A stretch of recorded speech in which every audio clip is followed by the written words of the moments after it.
Buntis pa lang, grabe na sakripisyo, hangtod di gawas. Kabalo nga siya gugma. Now, story sa Bible. Here. Okay, Papa. In Samuel chapter 21, verse 10, there is a lady named Rishpa. He is a daughter of Aya. Dili ng Aya nga ako na. Aya nga, sige na? Sige na ang grupo? Bini. Gika na ka nga word na ngayon, gika na rin Aya.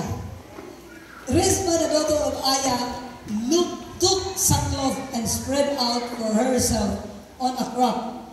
From the beginning of the harvest till the rain pours down from heavens on the bodies. She did not let birds touch them by the day or the wild animals by night.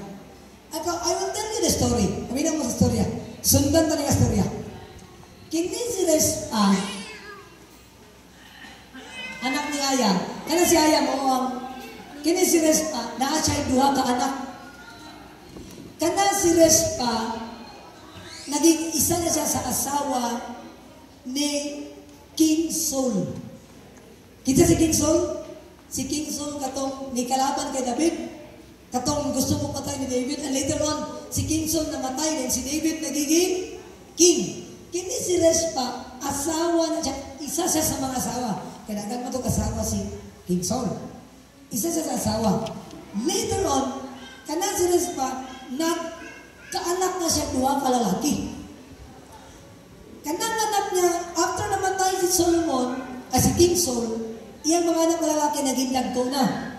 Kanang iyang anak na lalaki, ni kalaban na siya kay David.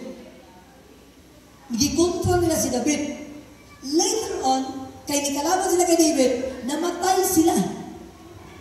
Namatay sila in the battle. Sa pagkamatay nila, usually, pasagdan na sila.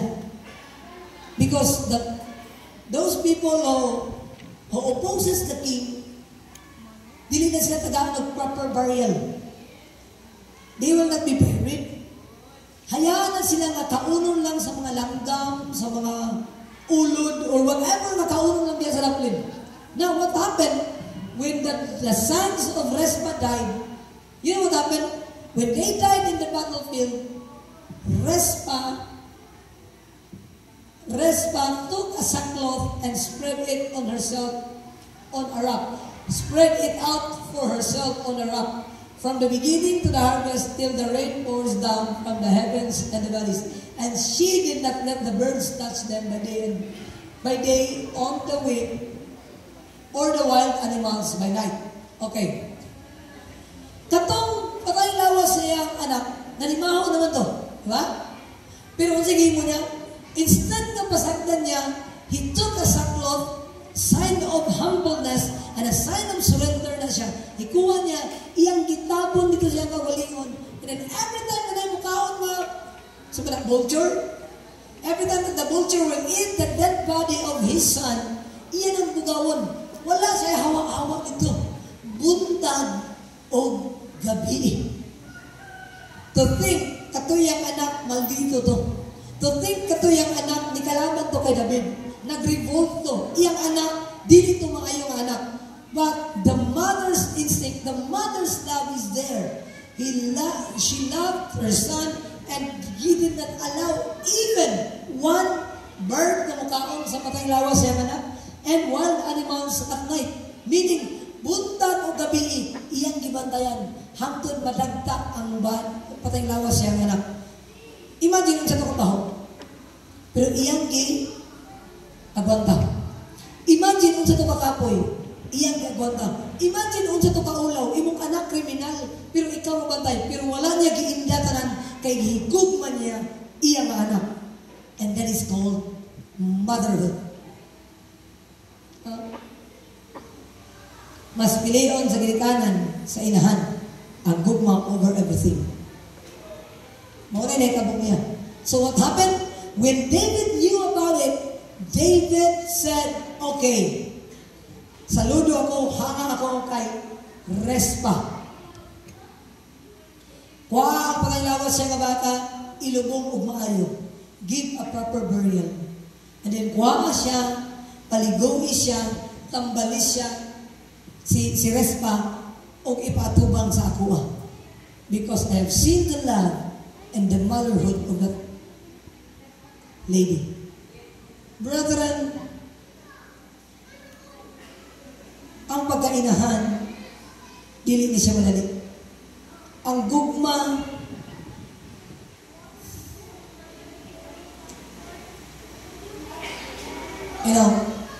again, di ko gusto speak ani ka emotional. I'll give you one testimony. When I was in Ebenezer, studying to be a minister, to be pastor, bulakbol kayo ko. I did not study well. I did not pass my exam. I did not, wala ko yung mga requirements, everything. Wala yun. And I don't want to be pastor. Time will come.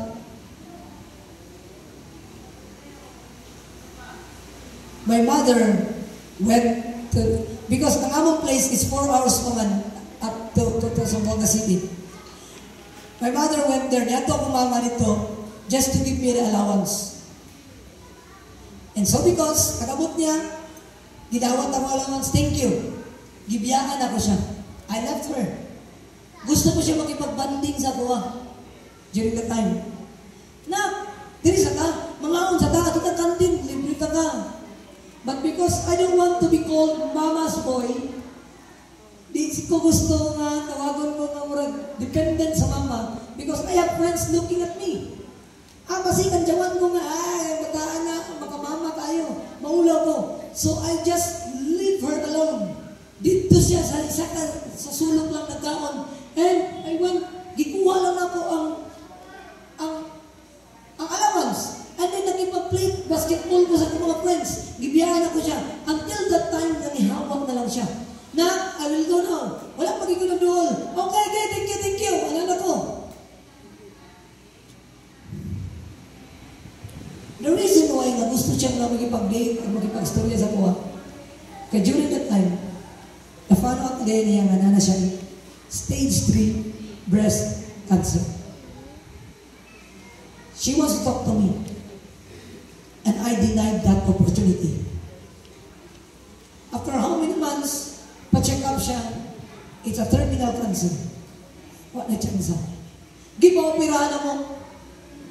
After the operation, it's 4th degree. After a month, her lungs collapse. Collapse na yung lungs. Di na siya ginhanga o maya. When my cousin called me, that time is high school, said, your mother is dying. So dahil mo ni uli, kaya kung sinsya kay ko, uli ko, biyanta mo niya. Gitanaw na lang mo niya, di na siya kaya pastorya. Di na siya kaya kailan. It's because the cancer cells spread na sa iyang tipok lawas. Kidney, lungs, liver, everything is nag-spread na. It is complicated now. For just 1 month after the operation. Pagtanaw niya sa kuha, halos hindi na siya kayo nag-aw. Ma, ako na si Junji. My mother is a teacher. During the time na iniabot sa iyang sweldo. Diba? Si teacher. I don't know, ATM naman karoon, pero sa una naka-cheque, di ba? Naka-cheque na. Ingon siya sa kuha, pakibangon ko. Bangunon na lang ko siya. Gitabangan na mo bangon, kaya bedridden na siya. For the last resort of energy, gusto niya pirmahan ang cheque. She wants to sign the check. Kaya gusto niya ihatag sa kuha ang iyang sweldo. Kaya ibayan na lang tuition sa akong pagkapastor. And during the time, ito katawang ng eskwela. Sige kong bagsak-bagsak at mga subject. Sa galingkod na si mama, nag-try sa sulat sa cheque. Di naman mag-coordinate ang iyang hand o ang iyang mind. Di na magtama ang iyang pirma.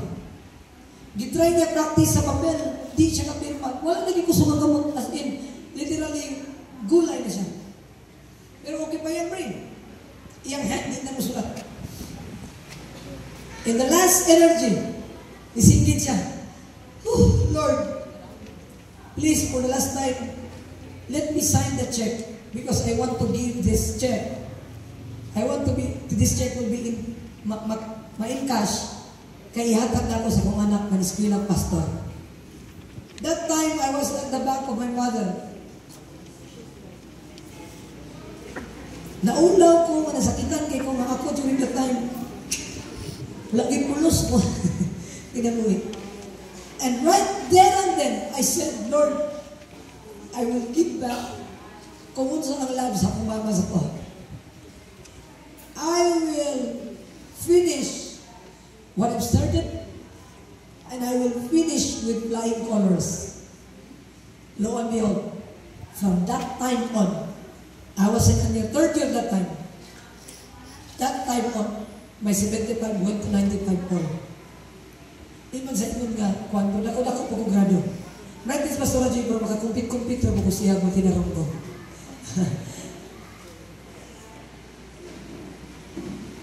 I experienced the love of a mother. The real love of a mother. I am who I am today. I'm not perfect. I am who I am today. Not because of me. Not because of my training. Not because of my master's degree. Not because of what I attained. I am who I am today because this is a big part of my life. Kung dili asa gagikan gagikan sa love sa akong mama. And to the young people who are here, the love of your mother is dili na siya forever. Time will come, mawala na sila. Taghayo magpahalaga. Ulahi kayo ang pagmahay. And until today, that thought lingers always in my head.